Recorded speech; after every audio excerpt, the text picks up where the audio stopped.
প্রত্যেক বয়সেরই আলাদা একটা সৌন্দর্য আছে। আমরা যদি নিজেদেরকে পছন্দ করতে না পারি তাহলে অন্যরা আমাদেরকে কিভাবে পছন্দ করবে। কোনোদিন আমি কোনো নাটক বা সিনেমা নিয়ে কখনো রিভিউ করিনি বা কোনো কথা বলিনি, বাট আজকে একটা নাটক নিয়ে কথা না বলেই পারলাম না, যেটার নাম হচ্ছে তিথিডোর। এটা মেনলি ঈদের একটা নাটক।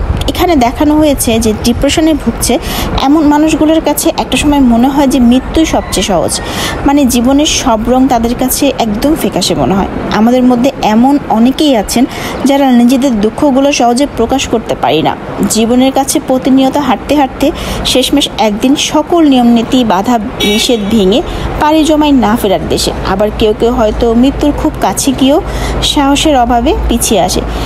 কিন্তু এই সুন্দর পৃথিবী ছেড়ে কেউ কি অসময়ে চলে যেতে চায়? আমাদের সমাজে যদি কোনো মেয়ের বয়স 30 হয়ে যায়, সেটা হয়ে যায় একটা মেয়ের জন্য দুঃস্বপ্নের মতো।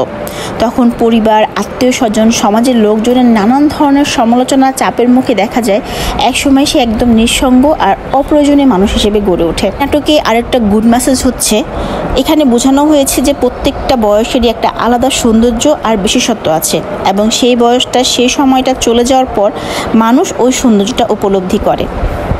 প্রেমে ব্যর্থ হয়ে অনেক মানুষই মনে করে জীবনে বাঁচার আর কোনো আশা নেই, কিন্তু কখনো কি ভেবে দেখেছে নিজের মায়ের হাসি, হাওয়াই মিঠাই, বৃষ্টি, সাগর, আকাশ, বাবাকে জড়িয়ে ধরা, ঈদের নতুন জামা, জোনাকি পোকা, পাখির ডাক, বেলি ফুলের গন্ধ, এরকম আরও কত কিছুর জন্যই তো বেঁচে থাকা যায়। জীবনের প্রকৃত মূল্য বুঝতে আমরা কিন্তু অনেক দেরি করে ফেলি। মানুষ আসলে কখনোই নিখুঁত হতে পারে না। প্রত্যেকটা মানুষের মধ্যে অনেক অনেক খুঁত আছে, কিন্তু নাটকটার মধ্যে এটা খুব সুন্দরভাবে ফুটিয়ে তোলা হয়েছে। এছাড়াও একাকিত্ব যে কী পরিমাণ ভয়ঙ্কর তাও দেখানো হয়েছে। বেঁচে থাকার শক্তি নেই, আবার মরে যাওয়ারও সাহস নেই। আসলে মরে যেতে ভীষণ রকমের সাহস লাগে। সব কিছুর শেষে একটাই চাওয়া, আমাদের বাস্তব জীবনে নিশাতের মতো নিরাশায় ঘেরা মানুষগুলো যেন দেরিতে হলেও জীবনের মূল্য বুঝতে পারে, জীবনের স্রোতে ফিরে আসতে পারে।